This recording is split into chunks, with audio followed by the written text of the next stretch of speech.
नमस्कार दोस्तों, मैं दिनेश कुमार आप सबका स्वागत करता हूं आपके अपने परिवार स्मार्ट स्टडी अप्रोच में। हो सकता है थोड़ा आपको थंबनेल में एक हल्का सा फोटो कट रहा होगा, नीचे लिखा हुआ बजटीय खर्च। दशकीय आंकड़ों के नीचे लिखा है बजटीय खर्च। दोस्तों आज हम बात करने जा रहे हैं वह है भारत में शिक्षा की गुणवत्ता पर। भारत में शिक्षा की गुणवत्ता अर्थात एजुकेशन इन इंडिया। ये बात करेंगे हम दशकीय आधार पर। दशकीय आधार पर मतलब कि यहाँ इस सेंस में है कि पूरे 2014 से लगा करके 2024 तक हमारे देश में शिक्षा का क्या स्तर रहा है। यहाँ जो शिक्षा के स्तर आपको दिखाई दे रहा है ये भारत का मैप बना हुआ पूरा, और हर एक चीज़ आपको दिखाई दे रही है कैसे कैसे हमने सुधार हुए वगैरह। और ये स्टूडेंट्स बैठे हुए हैं और ये जो हमारे साहब पढ़ा रहे हैं, मास्टर साहब, जैसे कि आपको हम ऑनलाइन पढ़ा रहे हैं वैसे ये ऑफलाइन भारत का नक्शा पढ़ा रहे हैं। देखते हैं ऊपर की तरफ रहा ग्राफ या गिरा है, जो भी है हम देखेंगे। और बजटीय खर्च इस आधार पर निर्धारित करता है कि सरकार शिक्षा पर कितना ध्यान दे रही है। ये आंकड़े बयां करवाएंगे आपको। ठीक है, तो आइए करते हैं वीडियो की शुरुआत।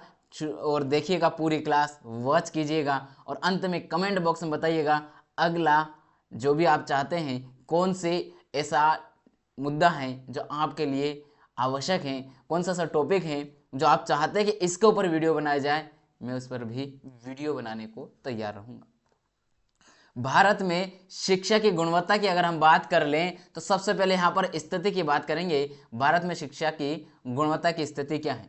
तो जब से भारत में आरटीई अर्थात शिक्षा का अधिकार आया है, लागू हुआ है, उसके बावजूद शिक्षा की गुणवत्ता में जरूरत महसूस की जा रही है। आपको अवगत करा दें कि भारत में शिक्षा का अधिकार, शिक्षा का अधिकार एक फंडामेंटल राइट है। फंडामेंटल राइट है अर्थात मौलिक कर्तव्य है।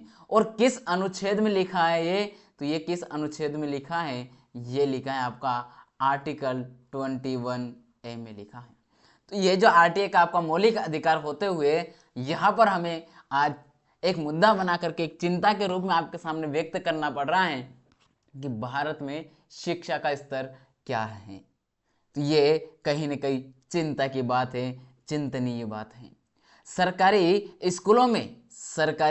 स्कूलों में बुनियादी सुविधाओं का अभाव है। और अगर बुनियादी सुविधाएं नहीं होगी तो कहीं ना कहीं उस सरकारी स्कूल के जो जितने भी ये छात्र हैं वे हमारे भारत को अच्छे से सुशिक्षित भारत के रूप में जो हम चाहते हैं, कौशल युक्त भारत चाहते हैं, वह कहाँ से मिलेगा। सुविधाओं की कमी और शिक्षकों की क्या है, अनुपलब्धता बड़ी समस्या है। एक ही दिन में एक स्कूल के 2 से 3 शिक्षक अनुपस्थित रहते हैं। और अगर उपस्थित हैं तो वह मान लीजिए स्कूल खुलना चाहिए 10 बजे खुलना चाहिए, लेकिन स्कूल खुल रहा है 12 से 1 बजे के बीच में। स्कूल होना चाहिए क्लोज 4 से 5 बजे के बीच में होना चाहिए, 4 से 5 बजे के बीच में होना चाहिए, 4 से 5 बजे के बीच में होना चाहिए, और स्कूल बंद हो जा रहा है 2 से 3 बजे। आप समझ सकते हैं यह स्थिति हमारे देश के स्कूलों की आज भी विद्यमान है, ग्रामीण स्तर पर विशेषकर। शहरी स्तर पर थोड़ी कम देखने को मिलेगी, लेकिन ग्रामीण में तो यह स्थिति भयावह आंकड़े साबित करती है। जिस स्कूल में मैं भी गया हूँ उसकी भी यह हाल थी, वो एक गवर्नमेंट स्कूल था, उसके भी यही दशा है। और आज भी कोई खास इम्प्रूवमेंट उसमें नहीं दिखाई देता है। इवन उस बिल्डिंग का कलर भी पूरा उड़ा हुआ है, कोई कलर बहुत ही मतलब दयनीय स्थिति है, ऐसा लगता है कि क्या स्कूल है। तो खैर क्या कर सकते हैं, सरकारी स्कूल है ये कहा दिया जाता है। भारत में शिक्षा की गुणवत्ता की समस्या इतनी भयावह है कि कितना ही सरकार इम्प्रूवमेंट करने का प्रयास करे, लेकिन ग्राउंड लेवल पर उसका लागू नहीं हो पा रही है। और ऊपर से जो शिक्षकों की भर्ती हैं वह भी भ्रष्टाचार की चपेट चढ़ती हैं। पद नाम मात्र के आते हैं। अभी आपने मुद्दा सुना होगा मध्य प्रदेश में विज्ञान की कोई जो अभी भर्ती आई उसमें विज्ञान की कोई पोस्ट ही नहीं है। तो कैसे काम चलेगा। इस तरीके के। और विज्ञान, हम आधुनिक टेक्नोलॉजी की बात करते हैं, वहां अगर विज्ञान के शिक्षकों के पद खाली पड़े हैं और आप रिक्वायरमेंट में 0 पोस्ट दर्शा रहे हैं, ये दिखाता है आपका एजुकेशन स्तर आप किस तरीके का चाहते हैं। शिक्षकों की कमी और उनकी गुणवत्ता में कमी। शिक्षकों की भर्ती होने के बाद में उन शिक्षकों में किसी तरह के कोई इंप्रूवमेंट दिखाई नहीं देता है, क्योंकि एक बार शिक्षक बन गया, सरकारी टीचर बन गए, अब तो क्या है, जीवन यापन करना है ऐशो आराम के साथ। अब हमें ना तो अपना खुद का कौशल विकसित करना है, ना हमारे छात्रों का कौशल विकसित करना है। ये हमारे जो शिक्षक हैं, शिक्षक गण रहे हैं, हमारे गुरुजन हैं, उन लोगों की धारणा बनी। बहुत सारे ऐसे शिक्षक हैं जो बहुत अच्छे से करते हैं, ऐसा नहीं बोल रहे, लेकिन वो अपवाद स्वरूप मिलेंगे। 100 में से केवल 1 या 2 शिक्षक ऐसे मिलेंगे जो ऐसा कार्य करेंगे, बाकी सब के सब वो क्या करेंगे, ऐशो आराम में रहेंगे। तो कहीं ना कहीं हमारे यहाँ की एजुकेशन में सुधार के लिए सबसे पहला पॉइंट यही होना चाहिए। शिक्षा में क्षेत्रीय और आर्थिक असमानता होने के कारण भी क्षेत्रीय स्तर पर भी देखिए आप शिक्षा में बदलाव मिलेगा, और जो गरीबी रूप से पिछड़े हुए लोग हैं वह प्राइवेट स्कूल की मोटी मोटी फीस अदा नहीं कर पाते हैं, दे नहीं पाते हैं। वो वहन नहीं करने के कारण उनके साथ क्या होता है, उनका होता है शिक्षा का स्तर कमजोर। अगला प्रश्न, अगला हेडिंग है, सॉरी अगला पॉइंट है डिजिटल डिवाइस। अर्थात जो आपको मैं क्लास दे रहा हूं, डिजिटल रूप से दे रहा हूं, गुणवत्ता क्वालिटी के साथ दे पा रहा हूं, हर इस तरह आपको समझाने का प्रयास कर रहा हूं, हर तरीके से आपको अवगत कर रहा हूं, लेकिन इस क्लास को बस वही लोग देख पाएंगे, वही सारे इस हमारे जो स्मार्ट स्टडी अप्रोच है, यहाँ आपको सभी तरह की शिक्षा निःशुल्क दी जा रही है। हमने एक अभियान चढ़ाया है कि सभी को शिक्षित करेंगे, सभी के अंदर कौशल विकसित करेंगे हर तरीके से। लेकिन क्या हम सभी के पास पहुंच सकते हैं? नहीं पहुंच सकते, क्योंकि बहुत सारे ऐसे ग्रामीण स्तर हैं जहां पर इंटरनेट की पहुंच नहीं है, और साथ में मोबाइल की जो तकनीक है, जो लैपटॉप वगैरह या मोबाइल जो एंड्रॉयड मोबाइल होना चाहिए, वह सभी के पास उपलब्ध नहीं है। और अगर उपलब्ध हैं तो वहाँ इंटरनेट की उपलब्धता नहीं होने के कारण या क्वालिटीदार इंटरनेट नहीं होने के कारण वह बच्चा हम जैसे जो प्लेटफॉर्म और भी हैं उनसे भी नहीं जुड़ पाता है, और वह ये ऑनलाइन तो छोड़िए, आप वहाँ पर भी सरकारी स्तर पर भी ये सुविधाएं नहीं कर पाते। सरकार नहीं कर पा रही है, कहीं कहीं जो एनजीओ हैं, अब हम जैसे हमारा जो smart study approach YouTube channel है, यह भी तो फ्री में एजुकेशन के क्षेत्र में काम कर रहे हैं। हम भी तो वहां पर एजुकेशन के रूप में लेके आ रहे हैं, आपको तैयारी करवा रहे हैं, फ्री में सारी चीज दे रहे हैं। क्यों? क्योंकि और इवन अभी तो हमारा एप्लीकेशन आने वाला है, उस एप्लीकेशन पे सभी बच्चों को कोई से भी एग्जाम की आप तैयारी करें, सभी की टेस्ट सीरीज जो होगी बिल्कुल फ्री ऑफ कॉस्ट रखी जाएगी, जो हमारी एप्लीकेशन होने वाली। आपको 26 जनवरी के दिन एक वीडियो मिलेगा, शॉर्ट्स या वीडियो के रूप में आपको बता दिया जाएगा एप्लीकेशन कैसे चलाना, कैसे कैसे आप फ्री में उस एप्लीकेशन को एक्सेस लेकर के आप फ्री में अपना बिना किसी 1 रुपए का शुल्क अदा किए पूरी तैयारी कर सकते हैं निःशुल्क। पीडीएफ नोट्स वगैरह सब ले सकते हैं, बुक वहां से ले सकते हैं आप फ्री में, पीडीएफ फॉर्मेट में, ई बुक बिल्कुल फ्री ऑफ कॉस्ट। साथ में आप वहां पर जो कोर्स आपको टेस्ट वगैरह है वह भी फ्री में मिलेगा।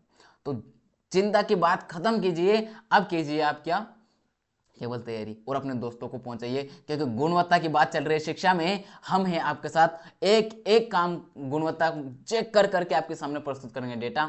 बस आप क्या करना है, अपनी तैयारी अच्छे से कर लेना है। और ये जो डिजिटल डिवाइस की कमी है, इसको भाई थोड़ा सा आप क्या करेंगे, अगर कहीं से किसी तरीके से अगर आप जुड़ सकते हैं तो आप जुड़ जाइए। केवल इस, मान लीजिए आपको तत्काल इंटरनेट नहीं मिल रहा है तो आप पीडीएफ डाउनलोड कर लीजिएगा, लाइव टेस्ट नहीं लगा पा रहे हैं उसका पीडीएफ उपलब्ध होगा, पीडीएफ डाउनलोड कर लीजिएगा, उसके बाद में लगा लीजिएगा। हमने ये जो पॉइंट है ना, इस पॉइंट को समझा, और आज की जो ऑनलाइन एजुकेशन चल रही है, जो इतना बड़ा मार्केट बना है, इन लोगों ने बिजनेस बना लिया उसको, हमने उसको तोड़ने का निर्णय ले लिया है। और ये फ्री में उपलब्ध तो करवा रहे हैं, साथ साथ पीडीएफ फॉर्मेट भी देंगे टेस्ट का, ताकि मान लो किसी बच्चे के वहां इंटरनेट की सुविधा नहीं है तो टेस्ट नहीं लगा पाता है, लोडिंग नहीं हो पाते हैं पेज, तो वो कैसे लगाएगा। इसलिए उसको क्या दिया जाएगा, पीडीएफ भी उपलब्ध कराया जाएगा वहाँ डाउनलोड करने का, वो कैसे तैसे डाउनलोड करके अपने रूम में बैठ करके उसके बाद में क्या कर लेगा, टेस्ट लगा लेगा। तो ये सारी सुविधा हम वहां पर इसका सॉल्यूशन के रूप में आपको लेकर के आ रहे हैं। बस आप तैयार रहिए, एसएसए की एप्लीकेशन आने वाली है उसके लिए, ठीक है। इसके बाद थ्योरी केंद्रित शिक्षा, बिल्कुल सही बात बोला है। जैसे कि कोई भी स्कूल में जाइएगा आप, वहां पर जो पाठ्य पुस्तक है हमारी वो थ्योरी आधारित है, यहाँ पर केवल शिक्षकों की ये कमी नहीं है, यहाँ हमारी जो शिक्षा प्रणाली है उसकी फॉल्स है। वहां पर प्रैक्टिकली चीजें तो होती हैं लेकिन दिखावी रूप में है, क्योंकि निर्भर ऐसे कर दिए हैं कि जो टीचर, बहुत सारे ऐसे जो प्रैक्टिकल एग्जाम होती हैं, साइंस में प्रैक्टिकली होती है, जब प्रैक्टिकल होता है तो उस प्रैक्टिकल के नंबर किसके हाथ में दिया जाता है? टीचर के द्वारा दिया जाता है, जो भी शिक्षक हैं विषय का। अब ये शिक्षक खोलेगा अपनी प्राइवेट कोचिंग, और जो स्टूडेंट इसके यहाँ फीस अदा करके आकर के अपनी फीस जमा कर देता है उसको मिल जाते हैं अच्छे नंबर प्रैक्टिकल में, चाहे वो प्रैक्टिकल में हो जीरो, चाहे वो प्रैक्टिकल में हो आपका जीरो, लेकिन फिर भी उसको नंबर मिलेंगे पूरे के पूरे। और वहीं आपको देखने को मिलेगा, वहीं आपको ऐसी स्थिति में देखने को मिलेगा जो थ्योरी आधारित जो नंबर हैं वह अच्छे लेके आ जाएगा, और प्रैक्टिकल में भी उसको ऐसे नंबर मिल जाएंगे, तो ये भी फॉल्स पॉइंट हो जाएगा। तो हमारे यहाँ सबसे बड़ी समस्या है प्रैक्टिकली लाना चाहिए, वह चीजें होनी चाहिए जो वाकई में उसका कौशल विकसित करे, ना कि केवल रट्टा मार करके एग्जाम टॉप कर जाना। व्यवसायिक और रोजगार परक शिक्षा की कमी, हमारे यहाँ पर व्यवसाय के आधार पर शिक्षा प्रणाली नहीं है, हमारे यहाँ पर है थ्योरी को रटो और जैसे रट लिए पॉइंट एग्जाम दो, टॉप करो और बेरोजगार घूमो। हमारे देश में बहुत सारे ऐसे शिक्षित हैं, बहुत सारे ऐसे शिक्षित बेरोजगार हैं, शिक्षित बेरोजगारी बढ़ रही है, शिक्षित बेरोजगारी बढ़ रही है, बेरोजगारी बढ़ रही है। क्यों बढ़ रही है शिक्षित बेरोजगारी? क्योंकि हमारे यहाँ की जो एजुकेशन है उसमें कौशलता की कमी है। कौशलता की कमी का होना ये दिखाता है हमारे यहाँ शिक्षित बेरोजगारी का स्तर इसलिए बढ़ रहा है। मैं आपको अपना निजी अनुभव बता रहा हूं कि बहुत सारे ऐसे मैंने खुद ने मतलब ये मेरे साथ जोड़ने के लिए प्रयास किया है, तो ऐसे ऐसे लोगों का भी मेरे साथ संपर्क हुआ है जो अच्छे अच्छे एजुकेटेड है, लेकिन उनके अंदर क्वालिटी का अभाव देखने को भी मिलता है।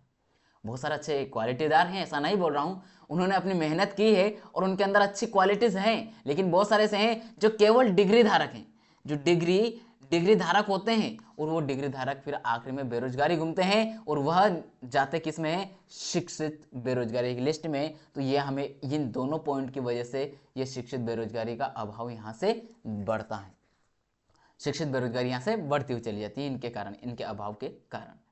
अगली है शिक्षा की गुणवत्ता के लिए भारत सरकार के द्वारा कौन कौन सी पहल की गई है। नई शिक्षा नीति 2020 स्कूली शिक्षा का पुनर्गठन किया गया है। जो न्यू एजुकेशन पॉलिसी है इसमें काफी जो हमने पीछे कमियां देखी हैं, इन कमियों में काफी कुछ सुधार देखने को आपको मिलता है, लेकिन जो ड्राफ्ट बना है, जो बनकर के तैयार हुई है, क्या वह वास्तविक रूप से लागू हो पा रही है? आप खुद महसूस करेंगे स्कूल में जाकर के कुछ स्तर पर ही सही, लेकिन सुधार हुआ है। इतना नहीं हुआ जितनी इसमें कल्पना की जा रही है, उतना तो वास्तविक रूप से अभी तो नहीं दिखाई दे रहा है। लगभग चार साल कंप्लीट हो गए, 5वां साल स्टार्ट हो गया है, देखते हैं क्या स्तर मिलता है। अगले 5 साल होने के बाद देखेंगे इसका भी, अगले साल फिर से इसका पूरा डेटा निकालेंगे और देखेंगे 5 साल का कि कितना इसमें सुधार हुआ है। बहुविषयक दृष्टिकोण, बहुविषयक दृष्टिकोण बोले तो मान लीजिए आपका एमए में कोई, एमए में आपका हिंदी है, हिंदी है, लेकिन आपका उसमें ग्रेजुएशन जो किया, यूजी जो किया आपने, यूजी में आपका कोई बीएससी कंप्यूटर साइंस बीएससी था, मान लीजिए बीएससी था, मैथ्स फिजिक्स केमिस्ट्री जो भी आपका रहा हो, आईटी वगैरह जो आपका सब्जेक्ट रहा है वो रहने दीजिए, और आप कहाँ कर सकते हो? हिंदी से एमए कर सकते हो, हिस्ट्री से कर सकते हो, साथ में अब आप बीएससी में ऐसा सब्जेक्ट भी ले सकते हो जो आर्ट बैकग्राउंड के हैं। इन सब्जेक्ट को भी यहाँ पर क्या किया गया है? जोड़ा गया है। ऐसी चीजें भी अब लाई गई हैं। डिजिटल शिक्षा पर जोर दिया जा रहा है। आज के समय में जो शिक्षा, जो हमारे स्कूल हैं, कॉलेज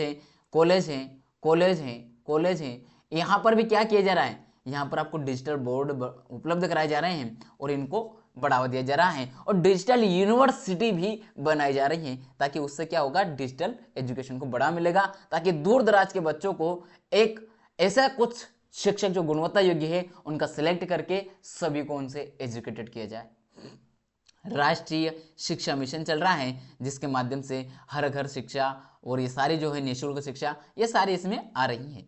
प्रधानमंत्री ई विद्या ये प्रोग्राम चल रहा है, साथ में मिड डे मील योजना भी आपको देखने मिलती है। यहाँ पर आपको खाना भी मिलता है, जिसके कारण भी बच्चे वहाँ उपलब्ध होते हैं।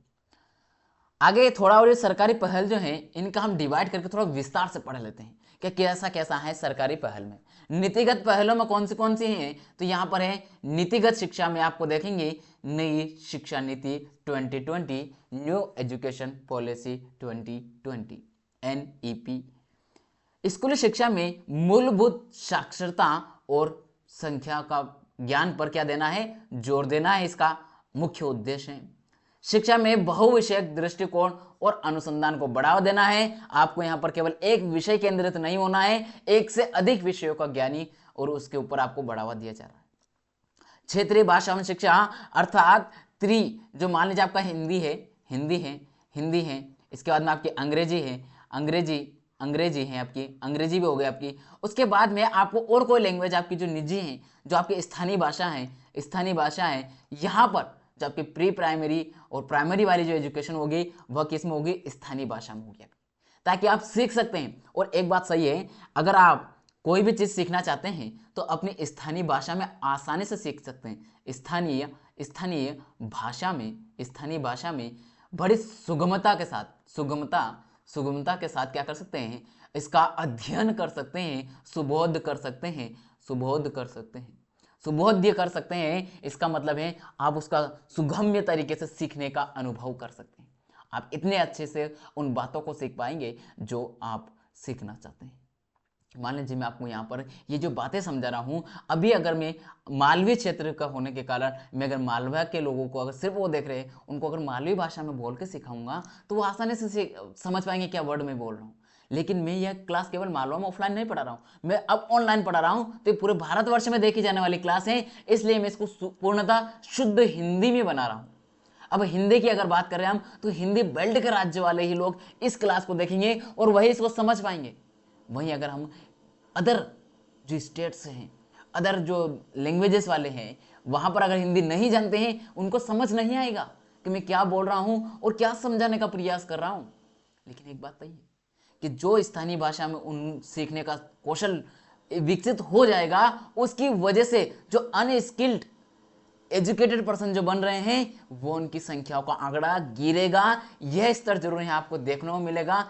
स्किल्ड कौशल युक्त शिक्षक आपको जो शिक्षित जो बेरोजगार है हमारे यहाँ पर, उनके अंदर स्किल रहेगी, स्वरोजगार खोल पाएंगे या कहीं ना कहीं किसी कंपनी में अच्छा रोजगार पा करके वो क्या होंगे, अपना आर्थिक सुधार कर पाएंगे।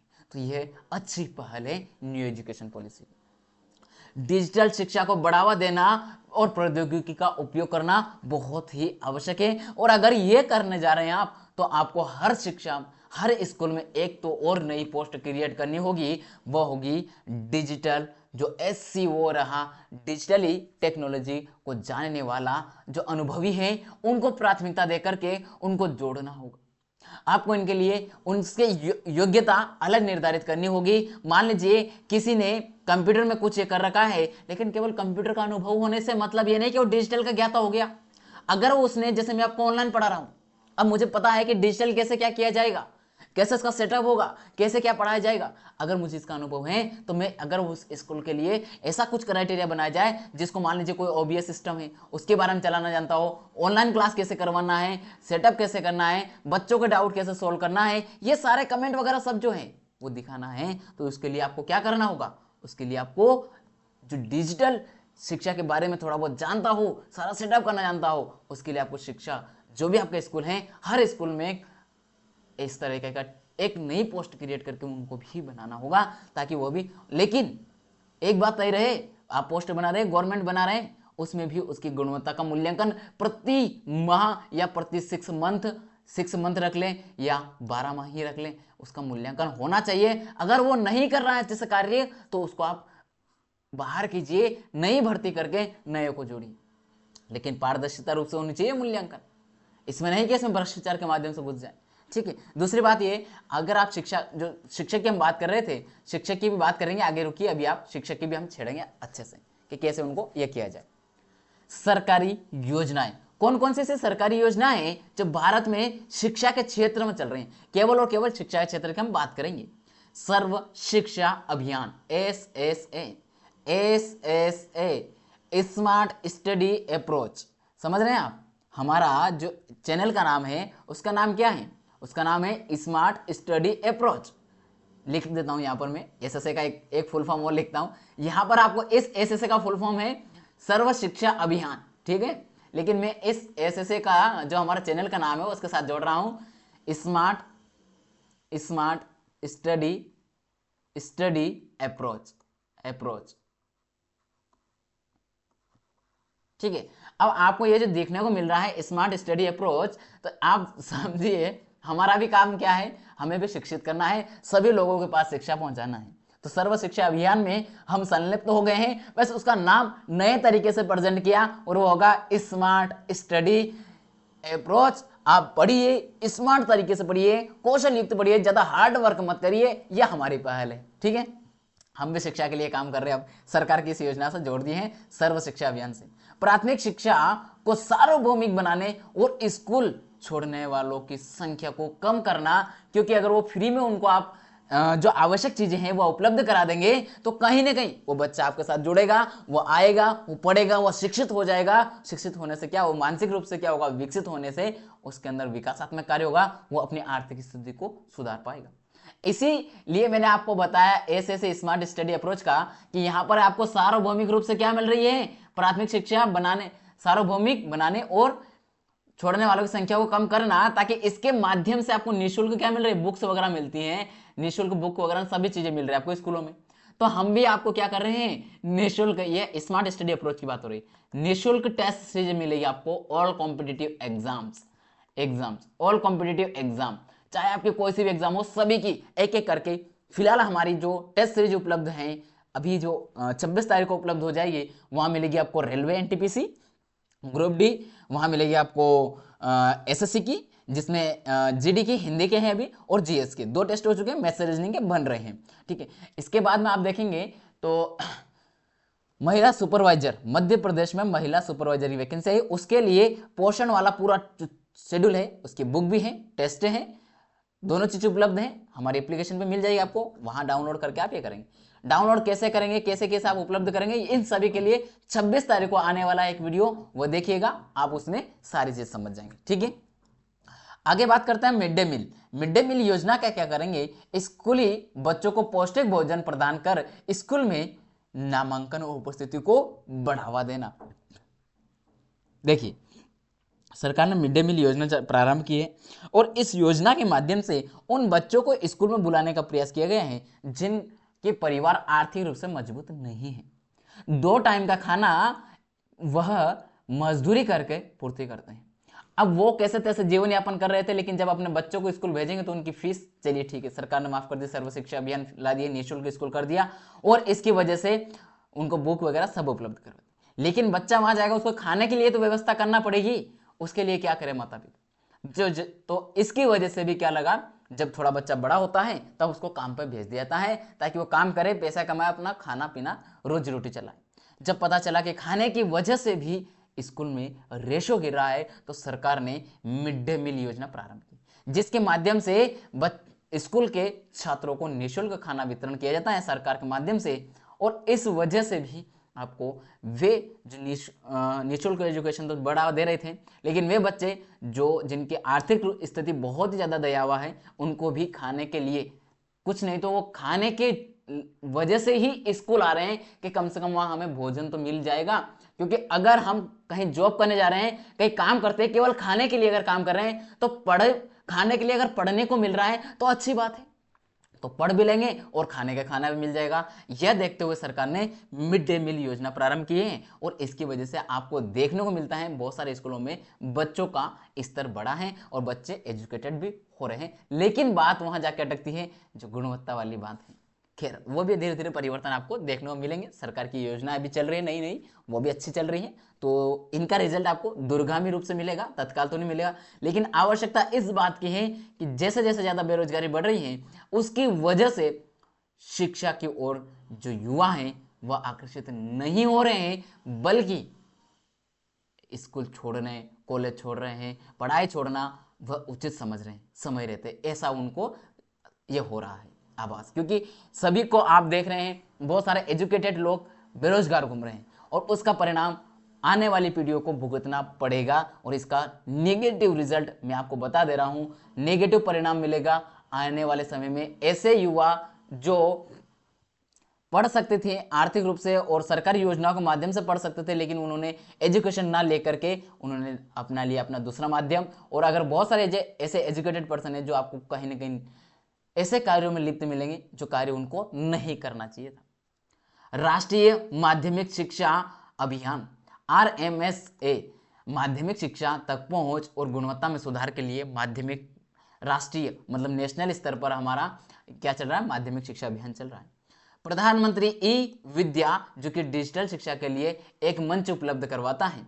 उड़ान योजना, उड़ान योजना का संबंध किससे है, तो यह है आपका विज्ञान और गणित में छात्रों की भागीदारी को बढ़ाने के लिए उड़ान योजना प्रारंभ की गई है। एक तरफ राष्ट्रीय स्तर पर उड़ान योजना चल रही है, तो वहीं दूसरी तरफ आपको मध्य प्रदेश में अभी जो वैकेंसी आई है शिक्षा के लिए, स्कूलों के लिए आड़े हाथ ली जाएगी। इस वैकेंसी को क्यों ली जाएगी, ये विज्ञान की बात कर रहा है यहाँ पर, और विज्ञान के लिए जो वहां वैकेंसी आई है वो 0 है, और जबकि वहां लगभग 3000 प्लस वैकेंसी खाली पड़ी है पूरे मध्य प्रदेश में, और कहा जा रहा है 0 वैकेंसीज। ये तो बड़े चिंता की बात है, कैसे उड़ेंगे बच्चे। शिक्षकों के प्रशिक्षण में सुधार, ट्रेनिंग प्रोग्राम जो चलता है उनमें भी सुधार होना चाहिए, क्योंकि ट्रेनिंग प्रोग्राम की वजह से ही, और मैं तो ये कहूंगा आपको हर 6 माह छोड़िए 12 माह एक वर्ष में वार्षिक कर लीजिए। वार्षिक मूल्यांकन क्यों नहीं किया जाए, वार्षिक मूल्यांकन कैसे, एक टेस्ट लिया जाए, टेस्ट का आयोजन किया जाए, और जो टेस्ट में आपको 50% तो आपका परफॉर्मेंस देखा जाए और 50% आपका टेस्ट में क्वेश्चन मार्क किए जाए, और ऐसे क्वेश्चन बनाए जाए जो प्रैक्टिकली रूप से हो। वहां अच्छा मार्क्स कवर करने वाला वही टीचर अच्छे से मार्क लाएगा जिसने प्रैक्टिकली अच्छा वर्क किया हो। और ये जो 25% आप प्रैक्टिकल की बात कर रहे हो, फील्ड वर्क, इसका मूल्यांकन आप टेक्नोलॉजी के माध्यम से करें, सीसीटीवी में लगाए ऑटो सिस्टम, और वहां पर किया जाए उसका मूल्यांकन, उसके माध्यम से डेली उसका स्कूल की पूरे वार्षिक मूल्यांकन करके वहां पर रिजल्ट हो जिसमें कोई छेड़छाड़ी ना होगी, और पता चल जाएगा कि कौन शिक्षक बेहतर प्रदर्शन कर रहा है और कौन नहीं। ये सब होना चाहिए। निष्ठा कार्यक्रम, शिक्षकों को नए शिक्षण पद्धतियों और तकनीकों में प्रशिक्षित करना, उनको ट्रेनिंग देना, नई नई टेक्नोलॉजी जो आ रही हैं उनसे अवगत कराना, साथ में डिजिटल उपकरणों और ऑनलाइन प्लेटफॉर्मों का उपयोग कर शिक्षकों को अद्यतन मतलब आधुनिक शिक्षण प्रणाली से प्रदान करना, ताकि उनसे वो जुड़ सके और वह जिन बच्चों को पढ़ा रहे हैं उनको वे आधुनिक शिक्षा के रूप में विकसित कर सके। मैं यहाँ पर एक बात और अवगत कर रहा हूँ कि यहाँ पर आपको उन लोगों को जोड़ना चाहिए जो ऑनलाइन पढ़ा रहे हैं, जो ऑनलाइन के सारा सिस्टम जानते हैं, उनके माध्यम से उनको सरकार जोड़ करके स्कूलों के जो बच्चे जो टीचर्स हैं उनको क्या कर सके, ट्रेनिंग प्रोवाइड करवा सके, मंथली या ऐसा कोई सेमिनार रखवा ले हर बड़े बड़े प्लेटफॉर्म में यार। और बड़े प्लेटफॉर्म अगर फ्री में नहीं दे सकते तो छोटे वालों को उठा लीजिए, जैसे मैं हूँ, ऐसे बहुत सारे छोटे छोटे चैनल वाले हैं, उनको उठाइए, उनके पास डिजिटल एजुकेशन के बारे में कुछ तो ज्ञान है ना, जितना है कम से कम उतना अगर वो फ्री में भी आपके शिक्षक गणों को बता देते हैं, अवगत करवाते हैं, तो आपको इस जो प्रोग्राम के थ्रू आपको लाखों खर्च करना है वो फ्री में मिल जाएगा। और मंथली आप एक छोटे छोटे चैनल वालों को हर मंथ में अलग अलग चैनल वाले के माध्यम से करवाइए, एक ही से मत करवाइए, हर मंथ अलग चैनल के माध्यम से ट्रेनिंग प्रोग्राम करवाइए, ताकि उससे क्या होगा, आपके जो शिक्षक गण हैं उनको ये पता चलेगा कि हाँ न्यू एजुकेशन जो है आधुनिक रूप से डिजिटल रूप से वह कैसे की जाए, क्या क्या सुधार किया जाए, मुझे हमारे अंदर क्या इंप्रूवमेंट हो, तो ये आपको देखने को मिल जाएगा। और ये फ्री में मिल जाएगा आपको, सेवादार बहुत सारे। हम खुद अगर हम YouTube पे फ्री में क्लास ले सकते हैं तो सरकार के लिए और हमारे आने वाली पीढ़ियों के लिए हम शिक्षक को अगर इतनी बात बता सकते हैं उन गुरुजनों को, तो हमें क्या प्रॉब्लम होगी, कोई प्रॉब्लम नहीं है बताने में। एक 2 घंटे की क्लास में क्या फर्क पड़ जाएगा, कुछ नहीं बिगड़ेगा, इतनी देर में कोई चीज नहीं छूट जाएगी हमारी। डिजिटल प्रौद्योगिकी आधारित शिक्षा, दीक्षा प्लेटफॉर्म प्रारंभ किया गया सरकार के द्वारा, जिसमें शिक्षकों और छात्रों के लिए ई लर्निंग सामग्री उपलब्ध कराई जाती है। और आपको दीक्षा जैसा ही प्लेटफॉर्म हमारा मिलेगा जो कि पूरी तरह से प्राइवेट लिमिटेड है, लेकिन वह उपलब्ध होगा पूरा, हम खुद उसका वहन करेंगे, पूरा खर्चा पूरा SSA की जो टीम है वह उसका खर्चा वहन कर रही है, वह उसमें पूरी तरह से निःशुल्क काम कर रही है पूरी टीम। और हमारा सीधा सीधा मकसद है कि उसका जो खर्चा है हम वहन करके आपको फ्री में हर चीज उपलब्ध कराएं, तो आपको इसका लाभ उठा लेना है। स्वयं स्वयं जो है यह ऑनलाइन पाठ्यक्रम और उच्च शिक्षा के लिए डिजिटल मंच है। उच्च शिक्षा के लिए ग्रामीण और दूरस्थ क्षेत्रों में इंटरनेट और डिजिटल उपकरणों तक पहुंच में सुधार करने के लिए सरकार इसके ऊपर भी कार्य कर रही है, अच्छे अच्छे इंटरनेट सेवाएं पहुंचा रही है। लेकिन एक बड़ी समस्या ये आ रही है कि जो आपको देखेंगे डेटा पैक जो है, डेटा का जो पैकेज है, उनकी जो डेटा का जो पैकेज है वह भी मूल्य उनका बढ़ रहा है, उनकी वृद्धि हो रही है। और उनके जब वृद्धि होगी तो आपको ये जो वृद्धि के कारण, इस वृद्धि के कारण आपको ये जो सुविधा आप देना चाह रहे हो दूरस्थ क्षेत्रों में इंटरनेट की, ये नहीं पहुंच पाएगी। इसका नेगेटिव रिजल्ट देखने को मिलेगा। यहां पर सरकार को कम से कम रेगुलेट करना चाहिए। ट्राई जो रेगुलेटरी है इनके क्षेत्र में, उसको इस क्षेत्र में ध्यान देना चाहिए कि इसका रिजल्ट शिक्षा विभाग पे पड़ेगा। इसका जो प्रभाव है हमारे जो डिजिटल एजुकेशन हम चाहते हैं उसके ऊपर प्रभाव पड़ेगा। क्योंकि जैसे हम लोग उपलब्ध करा के कैसे भी करके आपको क्या करेंगे, उपलब्ध करा दिए क्लास, इंटरनेट कहीं से भी उपलब्ध करा के आपको पास तो अपलोड कर दी, लेकिन हमने तो यहां से कर दिया, पर आप देखेंगे कैसे जब आपके पास इंटरनेट सेवा है ही नहीं। तो इसके लिए आपको क्या करना पड़ेगा, जो आप जो भी प्राइवेट है, गवर्नमेंट है, जैसे BSNL गवर्नमेंट, उसके अलावा और भी बहुत सारे जियो वगैरह, एयरटेल, इनकी अच्छी जियो और एयरटेल विशेषकर इन दो की अच्छे अभी नेटवर्क सुविधा चल रही है। बाकी VI भी टक्कर में आ चुका, धीरे धीरे उभर रहा वापस से पुनः, तो आपको देखने को मिलेगा इन सभी के कंपटीशन। लेकिन मैं यहां बस इतना ही कहूंगा, इनमें क्या होना चाहिए, इनकी जो प्राइस है उनको कम रखा जाए, इतने ना बढ़ाया जाए। जैसे कि अभी आपको देखने को मिलेंगे 450 तक पहुंच गया मिनिमम। अच्छे अगर क्वालिटीदार नेट चाहिए आपको तो 450 रुपए आपको देना पड़ रहे हैं, 350 रुपए देने पड़ रहे हैं, नहीं तो कम से कम पड़ रहा है आपको। इवन केवल कॉलिंग वाला रिचार्ज करना है तो उसमें भी आपको लगभग 200 प्लस का रिचार्ज करना पड़ रहा है। तो इंटरनेट की तो बात ही छोड़ दीजिए, आप इतने महंगे रिचार्ज करवा दिए हो चुके हैं और सरकार इसको ध्यान ही नहीं दे रही। देना चाहिए, ट्राई को रेगुलेट करना चाहिए और इनके जो रेट चल रहे हैं उनमें स्थिरता लाना चाहिए, उनको गिराए रखना चाहिए, थोड़ा कम रखना चाहिए। क्योंकि भारतीय स्तर में, भारत में इतनी बेरोजगारी है, इतनी महंगाई बढ़ती चली जा रही है कि ये आप शिक्षा में इसकी वजह सुधार नहीं कर पाएंगे। इसका नेगेटिव रिजल्ट आपको देखने को निश्चित रूप से मिलेगा। इंफ्रास्ट्रक्चर में सुधार, अर्थात जो बेसिक स्ट्रक्चर है, जो आप स्कूल की बिल्डिंग है और जहां पर आपको बाथरूम वगैरह की सुविधा नहीं मिलती, बहुत सारी जगह खासकर गर्ल्स के लिए आवश्यक होता है। चलिए ठीक है, बॉयज तो फिर भी दे चला जाता है, लेकिन क्यों, जब हम स्वच्छ भारत अभियान की बात कर रहे हैं उसके अंदर भी आपको देखने को मिलता है शौचालय की कमी मिलती है, पानी पीने के लिए वहां अभाव मिलता है, बहुत सारी जगह RO का पानी तो मिलता ही नहीं है। ऐसे बहुत सारे अभाव हैं जो कि कमजोरी हमें महसूस करवाती हैं। साथ में आपको स्मार्ट क्लासरूम, अर्थात हमारा जो स्मार्ट स्टडी से आप पढ़ रहे हैं, हमारा एक स्टूडियो सेटअप है, यहाँ से आपको स्मार्ट तरीके से पढ़ाया जा रहा है। अगर ऑफलाइन भी ऐसे स्मार्ट बोर्ड, स्मार्ट क्लासरूम मिल जाए तो बच्चा क्यों वहां नहीं जाएगा, जाएगा पढ़ने, आएगा, सीखेगा, सब कुछ करेगा। मान लीजिए मुझे अभी कुछ फोटो दिखाना तो मैं तुरंत गूगल सर्च करके आपको दिखा सकता हूं, क्योंकि मेरे पास क्या है, डिजिटल ही है। वहीं अगर मैं बोर्ड पे पढ़ा रहा हूं तो वहां मैं आपको जितना मुझे ज्ञान है मैं बताऊंगा, बस वही आपको दिखा नहीं सकता कि क्या चीज मैं समझाना चाह रहा हूं। तो ये कमजोरी अभाव होती है, तो इनमें सुधार होना चाहिए। स्कूलों के भवनों में, शौचालयों में और पानी की सुविधा में सुधार होना चाहिए। साथ साथ आपको इनके लिए सरकार काम भी कर रही है, हालांकि ऐसा नहीं है। स्मार्ट क्लासरूम और आधुनिक शिक्षण उपकरणों की स्थापना की जा रही है, इनमें सुधार किया जा रहा है, लेकिन जो होना चाहिए आमूलचूल परिवर्तन उतना नहीं हुआ है जितनी हम कल्पना करते हैं, जितना हमने सोचा है, जो इतना आवश्यकता है, जितनी आवश्यकता है। लिंग समानता और समावेशिता को बढ़ावा दिया जा रहा है सरकार के द्वारा। तो यहां पर आपको बेटी बचाओ बेटी पढ़ाओ जो स्कीम है वह लड़कियों की शिक्षा को बढ़ावा देने में महत्वपूर्ण सिद्ध हुई है। विशेषकर आप देखेंगे तो ये मतलब लड़कियों के लिए तो हुई है। इसकी जो शुरुआत की गई थी बेटी बचाओ बेटी, ये हरियाणा राज्य से प्रारंभ की गई थी, हरियाणा राज्य से प्रारंभ की गई थी। अब आपको बताना है यह योजना किस वर्ष प्रारंभ की गई थी, आप सभी को कमेंट बॉक्स में बताना। वंचित समुदायों और विशेष आवश्यकता वाले बच्चों के लिए विशेष योजनाएं प्रारंभ की गई हैं। हर योजनाओं का अलग अलग लोगों को उनकी योग्य जिस योजना का जो लाभार्थी हो सकते हैं उनको वह लाभ मिल रहा है। अनुसंधान और नवाचार में क्या सरकार क्या कर रही है? अनुसंधान और नवाचार, उच्च शिक्षा संस्थानों में अनुसंधान को बढ़ावा देने के लिए राष्ट्रीय अनुसंधान फाउंडेशन NRF, राष्ट्रीय नेशनल रिसर्च फाउंडेशन जो है उसकी बात कर रहे हैं, राष्ट्रीय अनुसंधान फाउंडेशन की स्थापना की गई है ताकि आपको क्या होगा, उच्च शिक्षा में क्या होगा, अनुसंधान रिसर्च के लिए आपको बढ़ावा मिलेगा। छात्र नवाचार को प्रोत्साहित करने के लिए कार्यक्रम प्रारंभ किए गए हैं।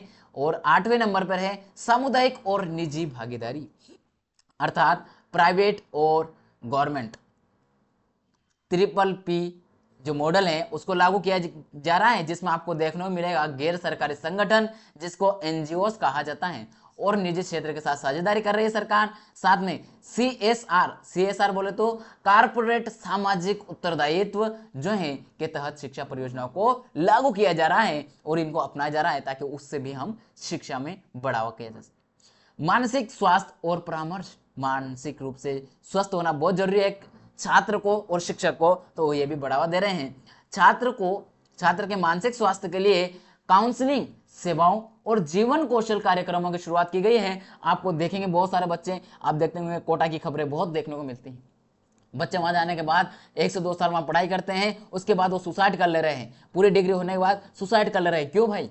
हमारे देश का ये इतना बड़ा लॉस हो रहा है, वह इंजीनियर, वह अलग अलग नीट एस्पिरेंट और इतना अच्छा कौशल विकसित होने के, इतना अच्छा वो पढ़ लिया, सब कुछ किया, इतना ज्ञानी होने के बाद वो कर रहा है सुसाइड।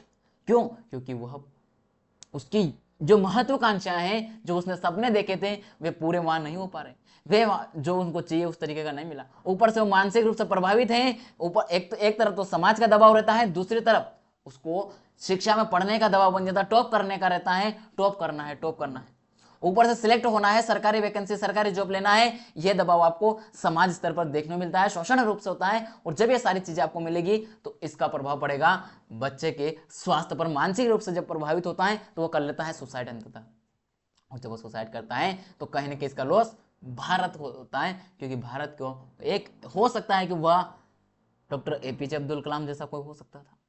समझ रहे हैं? तो ये प्रभाव देखने को हमें मिल रहा है नेगेटिव। आपको यहाँ पर परीक्षा पे चर्चा प्रोग्राम चलता है माननीय प्रधानमंत्री जी का वार्षिक रूप से।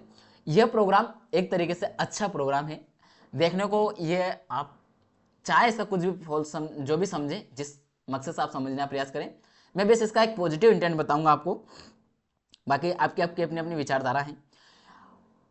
परीक्षा पर जब चर्चा करते हैं तो वह मोटिवेट करते हैं, और जब आपका देश का प्रधानमंत्री यानी कि एक तरह से आपका देश का मुखिया आपसे बात कर रहा है डायरेक्ट 1 to 1, तो जब वो बात करता है आपकी बात वहां तक पहुंचती है, स्टूडेंट की बात आपके देश के प्रधानमंत्री को पहुंच रही है, जो नीति निर्माताओं में प्रमुख रूप से सबसे ज्यादा प्राथमिकताओं में रहता है। अगर आपकी समस्याएं वहां तक पहुंच पा रही है तो कहीं ना कहीं इसका सोल्यूशन सरकार लाएगी, इसके संबंध में योजना लेके आएगी, इसके ओर कार्य करेगी। तो ये एक बहुत अच्छा परामर्श रहता है। इसकी वजह से माननीय प्रधानमंत्री जी को मैं धन्यवाद कहूंगा अपनी ओर से। ठीक है, ये जो प्रोग्राम है इससे फायदा ये भी हो रहा है कि बच्चे में जो नेगेटिव थॉट आते हैं वो भी देखने को मिलते हैं। और आपने मोदी जी की अगर बात देखी होगी, कार्यक्रम देखा होगा, तो उसमें वो जो परामर्श करते हैं तब आपको मोटिवेशन ऐसे करते हैं कि केवल ना सरकारी स्तर पर बल्कि आप अपने खुद के स्तर पर कार्य करेंगे तो बहुत अच्छे से कर पाएंगे। इस तरह की क्या एजुकेशन लाई। तो इस समय की जो गवर्नमेंट है वैसे आत्मनिर्भर को बढ़ावा दे रही है, तो बहुत सारी ऐसी धारणा धीरे धीरे डेवलप हो रही है हमारे भारतवर्ष में कि शिक्षा मतलब पहले जो चलता था पढ़ा लिखा यानी कि सरकारी नौकरी के लिए ही पढ़ना, केवल यह मकसद पहले चलता था। लेकिन अब धीरे धीरे भारतवर्ष में एक नई पीढ़ी का जन्म हो रहा है, वह है कि पढ़ लिख करके कुछ अलग करना है, कुछ नया करना है, केवल सरकारी नौकरी ही नहीं। अगर मिल जाती है सरकारी नौकरी तो अच्छी बात है, नहीं भी मिल रही तो हम कुछ अलग नया करेंगे, लेकिन हम सुसाइड जैसा कार्य नहीं करेंगे। ये प्रवृत्ति भी उभरने को मिल रही है। ये अच्छी बात है, अच्छी धारणा है। सरकारी नौकरी की तैयारी करना अच्छी बात है, तैयारी कीजिए, जिसमें जितना कौशल है वो रहे, और जो पा जाएगा, जो योग्य होगा वो पा जाएगा, जो नहीं है उसका दूसरा कुछ करे, लेकिन तैयारी एक बार जरूर करना है। ठीक है, और ये क्लास अवश्य कीजिएगा, पूरी क्लास कीजिए। आपको एक एक थॉट काम के मिलेंगे इस क्लास में। मतलब आपको मैं पूरा आंकड़ा दिखाऊंगा अभी तो कि पूरा वर्ष में सरकार ने कितना खर्च किया है एजुकेशन के क्षेत्र में, कितना खर्च किया है पूरे 10 साल का। राष्ट्रीय प्रशिक्षण और मूल्यांकन प्रणाली स्कूली शिक्षा में मूल्यांकन में सुधार के लिए सीबीएसई और अन्य बोर्डों के नए प्रारूप बनाए गए हैं, नए नए सिलेबस बनाया गया है ताकि वे अच्छे से काम कर सके। और उनकी नैतिकता, क्रिटिकल थिंकिंग, नैतिकता विकसित करना बच्चों में, साथ में क्रिटिकल थिंकिंग मतलब सोचने की विचारधारा विकसित करना, और नए नए विचार अपने अंदर लाओ और नए कार्य करो यार। जैसे हम लोगों ने, हमारे जो एक फ्रेंड है उन दोनों मिलकर के विशेषकर विमर्श होने के बाद में हम लोगों ने एक निष्कर्ष पे पहुंचे कि स्मार्ट स्टडी अप्रोच जो है वह हमारे जो फॉलोअर्स हैं, जो हमारे साथ जुड़े हुए हैं, उनके लिए क्या करें, उनके लिए क्या करें। हमारे दिमाग मकसद में ये चलता रहा। फिर एक दिन एक विचार आया एक दिन कि हम लोग क्या किए, एप्लीकेशन लेके आए और वह एप्लीकेशन में जो फॉल्स पॉइंट है बहुत सारी कोचिंगों की, उनको खत्म कर दिया जाए, उनका सबका समाधान अपनी एप्लीकेशन में हो। पहला, स्क्रीनशॉट नहीं मिलना, है ना समस्या, हमने वो भी सुविधा उपलब्ध कराई। पीडीएफ ना मिलना समय पर, पीडीएफ भी मिलेगा। टेस्ट है उसका भारी भरकम शुल्क होना, हमने वो निःशुल्क रख दिया, टेस्ट पूरी तरीके से, ये समाधान निकाला। तीसरा एक पॉइंट, चौथा पॉइंट क्या निकाला हमने, चौथा पॉइंट ये कि जो टेस्ट है नेटवर्क की वजह से नहीं अपलोड होते, बहुत सारी जगह लोडिंग नहीं हो पाते और बच्चे नहीं दे पाते, तो हमने इसके अंदर पीडीएफ भी जोड़ दिया। पीडीएफ मतलब पूरा जो टेस्ट है आपको एक एक आ रहा था सवाल, अब उसका आप एक पीडीएफ डाउनलोड करके प्रिंट निकाल कर भी सॉल्यूशन कर सकते हैं। उस प्रिंट में आपको सॉल्यूशन भी मिलेगा और 5वें नंबर पर सॉल्यूशन भी आपको दिया जा रहा है, पूरा सॉल्यूशन सहित उस पीडीएफ में ही इंक्लूड कर दिया। पीडीएफ में तो मिल रहा है, यहां तो मिलेगा। आप जब लाइव टेस्ट लगाएंगे तो वहां जो अपना व्यू देखेंगे, अपना स्कोर देखेंगे, उसके नीचे अपना डिटेल देखेंगे, कौन सा गलत हुआ कौन सा सही, तो वहां सब मिलेगा। लेकिन हमने समाधान जो लाया इसका मकसद क्या है कि आपके अंदर नई तरीके से मतलब आपको सारी सुविधा मिले। तो हमने ये विचारधारा विकसित की, सोचा कि समाधान लाया जाए। तो विचार जब हमने इसके ऊपर थोड़ा दिमाग पर लोड डाला तो ये विचार आया ना कि हम ऐसा करेंगे तो ऐसा कार्य हो जाएगा, ये समाधान मिल जाएगा। और भी अगर कोई आपको समस्या लगती है किसी भी एप्लीकेशन में, तो आप जैसे हमारे एप्लीकेशन डाउनलोड करें, उसमें आपको एक और बात, सबसे महत्वपूर्ण बात ये लिखिए आप, एप्लीकेशन में एक और क्या फीचर है, एक फीचर और क्या पता है आपको, कोई डाउट है 7वें नंबर पर लिखिए आप, डाउट है आपको किसी तरह कोई डाउट है, कोई समस्या है, उस समस्या को आप कॉपी के पेज में लिखिए। टाइप करने में प्रॉब्लम आती है ना आपको, आप कॉपी का पेज में लिख लीजिए अपनी समस्याएं, लाइन टू लाइन लिख दीजिए, पूरा पेज भर दीजिए और उनका फोटो क्लिक कीजिए मोबाइल में। और फोटो को जैसे एप्लीकेशन खोलेंगे तो वहां डाउट सेशन रहेगा माय प्रोफाइल के अंदर, या फिर यहाँ अलग से पेज जोड़ने का चल रहा है, अलग से रहेगा डाउट सेशन, उसमें जाइए, वहां पर जैसे आपको टाइपिंग का तो रहेगा, उसके साथ में यहाँ रहेगा सिलेक्ट फोटो, तो आप फोटो सिलेक्ट करके फोटो डाल दीजिए, हमारे पास वो फोटो मिल जाएगा आपका, हमारे पास पहुंच जाएगा वो। क्या आपकी समस्या है वह फोटो के रूप में भी डाल सकते हैं। अर्थात आप अगर मैथ्स का कोई सवाल कर रहे हैं तो आप उसका जो आपको कहाँ प्रॉब्लम आ रही, मान लीजिए आपको हम बताते हैं ऐसे कर लीजिए ऐसे कर लीजिए, वो सारी बात सही है, लेकिन आपको स्टेप कहीं एकादेश स्टेप है जहां आप फंस रहे हैं, तो आप वो कैसे करेंगे, उसके लिए आपको कॉपी का पेज में लिख कर देना पड़ेगा। तो वह समाधान हमने भी प्रस्तुत किया, ये समस्या हमने देखी स्टूडेंट की और वह प्रेजेंट की। और क्या समस्या हो सकती है आपकी वह भी बताइएगा, ताकि उसको भी आपके सामने हम प्रेजेंट करेंगे। दूसरा एक और हो रहा, सॉरी हाँ, एक समस्या और चलती है एप्लीकेशंस में कि आपको किसी को डार्क मोड रखना होता है, किसी को लाइट मोड रखना होता है, तो हमने ये सुविधा भी उसमें उपलब्ध कराई है, ताकि आप डार्क मोड करके देख सकते हैं, आप लाइट मोड जिस मोड में आपको पढ़ना है उस मोड में पढ़ लीजिए, सारी सुविधा उपलब्ध है। केवल और केवल आपको 26 जनवरी तक का इंतजार करना है, 26 जनवरी को उपलब्ध हो जाएगी हमारी एप्लीकेशन। चलिए ये तो रहा हमारा एडवर्टाइजमेंट, और एडवर्टाइजमेंट में आपको बता दें ये बिल्कुल निःशुल्क है, इसलिए बताएं आपको, नहीं तो नहीं बताता हूं, कोई चार्जेस पे नहीं करना रहेगा आपको। भारत में शिक्षा की गुणवत्ता का समाधान क्या होना चाहिए, जितना हमने पढ़ा है समस्या है उनका समाधान देते हैं, उसके बाद आएंगे कि सरकार ने और कितना कितना बजट पर खर्च किया है। शिक्षकों का प्रशिक्षण और विकास होना चाहिए, जैसा मैं बता रहा था आपको 6 माही या 12 माही वार्षिक रूप से इनका होना चाहिए प्रशिक्षण, बिल्कुल, और इसकी परीक्षा होनी चाहिए, टेस्ट होना चाहिए कायदा से। शिक्षा में तकनीकी सुधार होना चाहिए, जिसमें आप नई वैकेंसी के बारे में बताया, नई पोस्ट पद बनाना चाहिए नया, जो कि केवल और केवल इसमें केवल आप डिग्री आधारित पद बना करके ना रखें, इसमें यह देखिए कि उसको प्रैक्टिकली आता है कि नहीं आता है, प्रैक्टिकली करवाइए, टेस्ट लीजिए बाकायदा और उसके ज्वाइनिंग करवाइए। मांग लीजिए ग्रेजुएशन, मांग लीजिए पोस्ट ग्रेजुएशन, वो लेने के बाद में आप ये कीजिए ग्रेजुएशन लेने के बाद में कि आपको इसका अनुभव है या नहीं, करके दिखाना, टेस्ट लीजिए वहां। आप केवल लिखित टेस्ट से काम नहीं चलेगा, आप टेस्ट क्वालिफाई कर गए वो सारे नहीं चलेंगे, उसको हटाइए, आप तो प्रैक्टिकली करवाइए और उसको करवाइए डायरेक्ट ज्वाइनिंग, करेगा ना, जिसको अनुभव होगा वो कर ले जाएगा। पाठ्यक्रम में कौशल आधारित शिक्षा को शामिल करना, कौशल आधारित शिक्षा को शामिल करना, अर्थात जो मान लीजिए आप ऑनलाइन एजुकेशन के बारे में कोई मूल्यांकन आपका पाठ्यक्रम जोड़ते हैं, तो ऑनलाइन कैसे सेटअप करते हैं, इसका ट्रेनर कौन होगा, जो आप ये जोड़ रहे हैं, समझ रहे हैं। ग्रामीण और दूरस्थ क्षेत्रों में बुनियादी सुविधाओं का अभाव है, तो उसके लिए आपको क्या करना है, उपलब्ध कराना चाहिए इंटरनेट सेवाएं। ग्रामीण स्तर पर आपको क्या करना चाहिए, ऐसी योजना लानी चाहिए। पंचायतों में तो क्या होता है, भले आप योजना लाएं, पैसे पंचायत का जो मुखिया होता है, सचिव होता है, वो खा जाते हैं। आप डायरेक्ट खाता में कर दीजिए ना, जैसे प्रधानमंत्री किसान जो किसानों को मिलते हैं, पीएम जी के द्वारा, प्रधानमंत्री किसान योजना जो है, प्रधानमंत्री किसान धन योजना, उस योजना के माध्यम से आप 2-2 हज़ार रुपए देते हैं, 2-2 हज़ार रुपए जो मिलते हैं आपको, दिए जाते हैं। ठीक है, ये जो आप दे रहे हैं 6,000 वार्षिक, यहां पर मैं आपको बताना चाह रहा हूं कि ये 6,000 अगर दे रहे हैं, ऐसे ही आप स्टूडेंट्स को भी कुछ छात्रवृत्ति के नाम से ही सही हर महीने 200, 400, 500 रुपए दे सकते हैं मंथली। अरे 400, 500 छोड़िए, एक रिचार्ज का मान लीजिए 400 रुपए लग रहा है, तो 400 दे दीजिए, 300 दे दीजिए, 200 दे दीजिए। आधा भी अगर आप पे करते तो आधा वो अरेंज करेगा, और उसके से उसका रिचार्ज क्या होगा, वो कर पाएगा। और वो टेक्नोलॉजी की जो आधुनिक रूप से वो है हमारी डिजिटल एजुकेशन, उसको बढ़ावा मिल जाएगा। लेकिन ये रेशो वही उन्हीं बच्चों को मिलना चाहिए जो वाकई में जिसको जरूरत है, हर बच्चों को नहीं। इसका मिसयूज नहीं होना चाहिए, ये भी समाधान देखना पड़ेगा।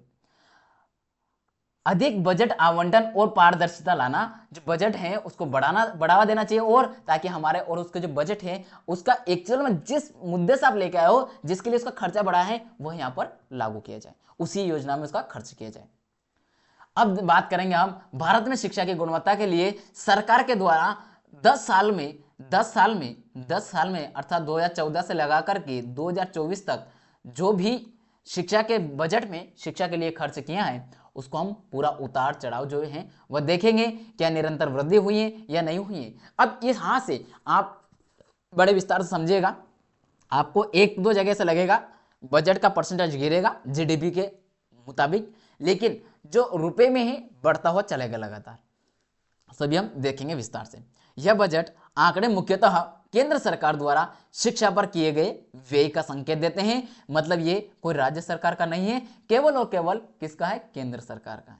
केंद्र सरकार के द्वारा जो किया गया है हम वही कर रहे हैं। जब बात कर रहे हैं भारत की, तो भारत में राज्य हैं, लेकिन मुख्यतः हम किसके ऊपर जाएंगे, केंद्र सरकार के ऊपर जाएंगे। ठीक है, चलिए अब हम देखते हैं इनका बजटीय खर्च, जो पूरे टेबल बना के लाए हैं, इसको आप थोड़ा समझिएगा। वर्ष, देखिए यहां पर क्या लिखा, वर्ष लिखा है, शिक्षा पर बजट लाख करोड़ रुपए में कितने लाख रुपए किए वो, और जीडीपी का कितना परसेंट शिक्षा पर खर्च किया गया है, ये बात हम कर रहे हैं। कितना परसेंट शिक्षा पर खर्च किया है वह बात होगी। इसके बाद में मुख्य योजनाएं या प्रयास, क्या क्या किया है सरकार ने, किस योजना को उस समय क्रियान्वित किया है और आगे बढ़ते हुए चलिए। 2014 से 15 में जो हमारे लाख करोड़ में रुपया था शिक्षा का, वह था 4.62, जो कि हमारी कुल जीडीपी का कितना था, 3.8% था। हमारी जितनी जीडीपी थी उस समय, उसका मात्र 3.8% ही शिक्षा पर खर्च हो रहा है। यहां देखा जाए तो इसके माध्यम से मुख्यतः सर्व शिक्षा अभियान और आरएमएस, जो कि माध्यमिक शिक्षा से संबंधित है, वहां पर उनका बढ़ावा दे रहे थे। इसके बाद में हम देखते हैं 2015-16 की, तो यहां पर जो था आपका 4.84 अर्थात 4.84 रुपए लाख करोड़ रुपए था, जो कि हमारी कुल जीडीपी का कितना था, 4.0%, मतलब केवल और केवल 4%। अब आपको यहां देखने को मिलेगा कितना परसेंट की वृद्धि की गई है, 0.2% की वृद्धि की गई है केवल खर्च जीडीपी की। इसमें आपको प्राथमिकताओं में मिलेगा, जो सरकार का फोकस रहा वह रहा है मिड डे मील और राष्ट्रीय साक्षरता मिशन। इस समय आया था एक राष्ट्रीय शिक्षा साक्षरता मिशन आया था एक, जिसमें आपको कंप्यूटर का भी टेस्ट होता था। ये सारा इसमें साक्षरता मिशन मेरे पास है, इसका सर्टिफिकेट, हालांकि अब तो गुम हो गया डॉक्यूमेंट फाइल के साथ में भी। खैर 2016-17 की अगर हम बात करें तो इस समय आपको 5.23% था, जो कि 4.2% हमारे फिर से हमने क्या किया, इस समय फिर अगले एक साल बाद फिर से हमने 0.2% की क्या कर दी, जो बजट है हमारा वो बढ़ा है जीडीपी के, जो जीडीपी में कुल जीडीपी में शिक्षा का वो बढ़ा दिया हमने परसेंटेज में 2%, 0.2% का। और इसमें जो किया हमने मेनली उच्च शिक्षा में अनुसंधान और नवाचार, रिसर्च और नए नए क्या कर सकते हैं हम, उसके ऊपर हमने ध्यान देना प्रारंभ किया। 2017-18 की बात आती है, यहां पर भी आपको पैसा बढ़ेगा, कम नहीं हुआ, यहां पर भी बढ़ता हुआ मिलेगा, और वो मिला आपको 5.46%, 46 लाख करोड़ रुपए हुए हैं। और ये जीडीपी का कितना परसेंट हो गया है, 4.1%, जिसमें मात्र आपको कितना परसेंट की वृद्धि मिलेगी, मात्र 1% की वृद्धि मिलेगी कुल जीडीपी का। इसके बाद में, और ये जो हुआ है हमारा 2017-18 में, डिजिटल शिक्षा पर जोर देना प्रारंभ हुआ है और स्वयं प्लेटफॉर्म जो है वह लॉन्च किया गया। आगे बात आई हमारी 2018-19, यहां पर आपको फिर से बढ़ोतरी मिलेगी 5.93 लाख करोड़ रुपए, जो कि कुल जीडीपी का 4.1% है। पुनः आपको मिलेगा मात्र 0.1% की बढ़ोतरी, मात्र 0.1% की बढ़ोतरी, और यह है समग्र शिक्षा अभियान और दीक्षा प्लेटफॉर्म, इन दो योजनाओं पर सरकार का फोकस है।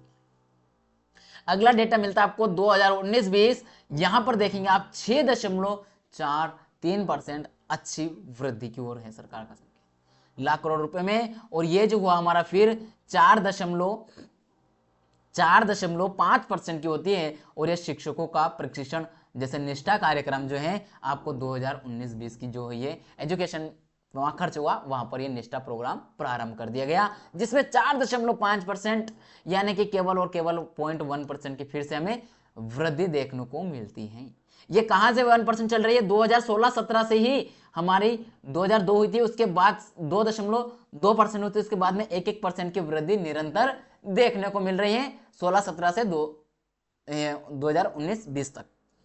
इसके बाद में आप देखें 2020-21 में भी 1% की वृद्धि मिलेगी, और यहां पर आपको 6.95 लाख करोड़ रुपए रहते हैं, और 1% की वृद्धि होगी जीडीपी में, पुनः 0.1% की, और यह जो होगी आपकी कुल जीडीपी का 4.6% शिक्षा में खर्च किया जाएगा। और यहां पर आपको देखने को मिलेगी न्यू एजुकेशन पॉलिसी, अर्थात नई शिक्षा नीति लागू होती है और डिजिटल लर्निंग लेके आते हैं। जब यहां पर अगर बात करें हम डिजिटल लर्निंग प्लेटफॉर्म लेकर आए हैं, तो ये जो खर्च है यह काफी नहीं होगा, ये काफी कम खर्च है हमारे जीडीपी का, केवल 4%, यानी कि अभी हम 5% पर भी नहीं पहुंचे हमारी कुल जीडीपी का खर्च में शिक्षा के लिए। तो यह चिंता की बात है, बहुत ही ज्यादा चिंतनीय बात। 2020-21 में 7.31 लाख करोड़ रुपए मिले हैं शिक्षा के लिए, जो कि यहां पर आपको मिलेगा 4.5% हमारी जीडीपी जो है कुल जीडीपी उसका खर्च हुआ है। और यहां आपको कटौती मिलेगी, हमारी शिक्षा के ऊपर कटौती हुई है।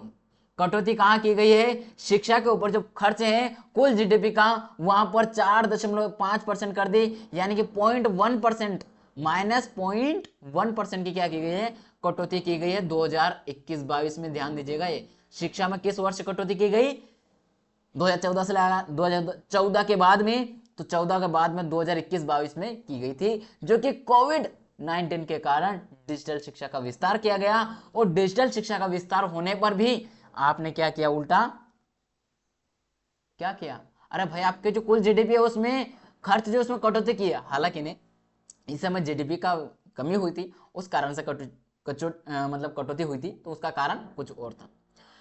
इसके बाद में आप देखेंगे 2022-23 में सरकार ने क्या किया, 7.69 लाख करोड़ रुपए पुनः खर्च किए। आपको यहाँ परसेंटेज में कटौती दिख रही है, लेकिन पैसे में देखिए आप पैसे की बढ़ोतरी मिलेगी आपको, ये ध्यान देना। 2021-22 में जीडीपी के अनुसार जीडीपी का जो है कुल जीडीपी का खर्च जो है वो कम हुआ है, लेकिन पैसे बढ़े हैं। इसके बाद में प्रति वर्ष पैसे तो बढ़ रहे हैं, लगातार बढ़ रहे हैं, लेकिन यहाँ कटौती हुई थी। इसके बाद में पुनः आपको 0.1% की बढ़ोतरी अगले साल तत्काल हो जाती है, और 4.6% पर पुनः आ जाती है सरकार 2022-23 में। और स्कूली शिक्षा के लिए प्रौद्योगिकी उपयोग में हम यहाँ पर बात करते हैं। फिर बात आती है 2023-24 में, यहां पर फिर से पैसों में क्या होती है, अच्छी बढ़ोतरी कर दी जाती है। 8.27 लाख करोड़ रुपए खर्च किए जाते हैं, जो कि हमारे जीडीपी का कुल जीडीपी का केवल 4.6% शिक्षा पर खर्च होगा। और यह अनुसंधान के लिए एनआरएफ की स्थापना हुई है। ये एनआरएफ की जब स्थापना हुई है 2022-23 में की गई है, अनुसंधान रिसर्च के लिए, नेशनल रिसर्च फाउंडेशन की। आपको यहाँ ये सारे कार्य तो देखने को मिले सरकार के द्वारा, लेकिन एक बात तय है, अभी 2024-25 का जो हमारी ये बजट लॉन्च होगा उसमें ये भी खर्च पता चल जाएगा, तो वो भी आपको अवगत करवा देंगे हम, ठीक है। लेकिन मेनली मुख्य बात यही थी, तो ये आपको हमने बताई है। ये आंकड़ा पूरा दशक का है, पूरे 2024 तक का।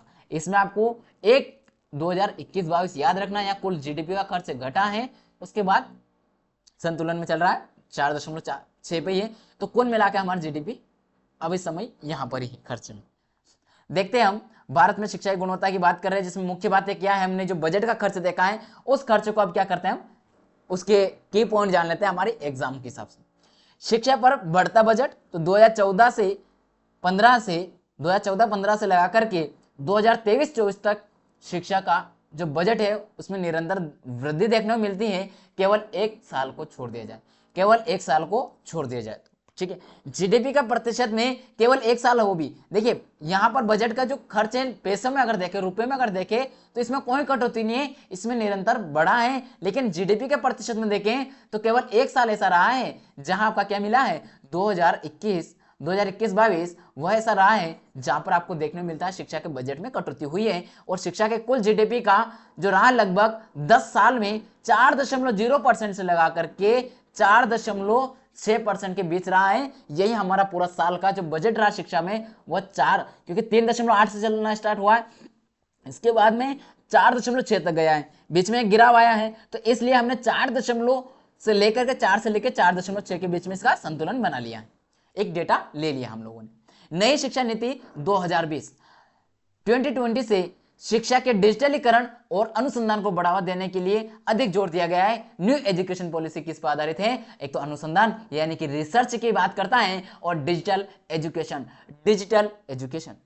कोविड-19 का प्रभाव 2020-21 और 2021-22 में डिजिटल लर्निंग और ऑनलाइन शिक्षा के में बड़े पैमाने पर क्या हुआ है, निवेश किया गया है। कोविड-19 के प्रभाव के कारण 21 और 22 में केवल और केवल खर्च किया जाता, तो वो किया डिजिटल एजुकेशन पर। डिजिटल, क्योंकि उस समय स्कूल वगैरह सब बंद थे, लॉकडाउन था, तो उनको पढ़ाना तो था, शिक्षा तो कर देना थी और शिक्षित तो बनाना था, तो ऑनलाइन एजुकेशन दी गई थी। ये रहा हमारा आज की क्लास का पूरा, हमने किया भारत में शिक्षा की गुणवत्ता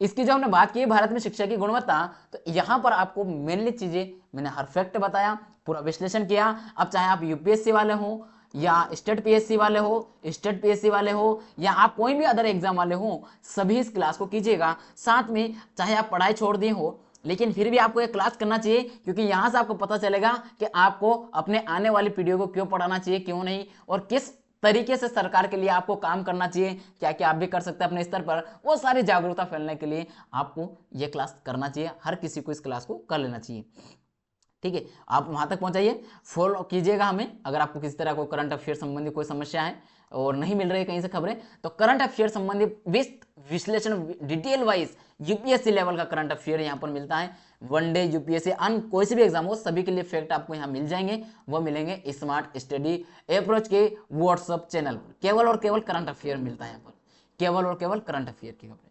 इस जो हमारा टेलीग्राम चैनल है, यहाँ पर आपको अभी पीडीएफ उपलब्ध होते हैं, वो यही मिलते हैं, और हमारे साथ आपको अपडेट जो भी रहेगा वो हमारा इंस्टाग्राम पर मिलता है, जो चैनल है अप्रोच स्मार्ट स्टडी। ध्यान दीजिएगा, अप्रोच स्मार्ट स्टडी नाम से जो है हमारी, यहाँ पर आप जाकर के ज्वाइन कर लीजिए, इसको फॉलो करना प्रारंभ करें, ताकि उससे क्या होगा, आप हमसे 1-to-1 मिल पाएंगे। थैंक यू फॉर वॉचिंग, बहुत बहुत धन्यवाद। इस प्रस्तुति को आप देखने के लिए आपका बहुत बहुत धन्यवाद। साथ में आपका प्रश्न क्या है वह कमेंट कीजिए, और साथ में आपका क्या सुझाव है ये भी आप कमेंट कीजिए, क्योंकि आपका सुझाव हमारे लिए सदैव स्वीकार्य है, आपका प्रश्न हमारे लिए सदैव स्वीकार्य है। चलिए मिलेंगे अगली क्लास में, तब तक के लिए ऐसे तैयारी कीजिए, जुड़ते रहिए। जय हिंद, जय भारत।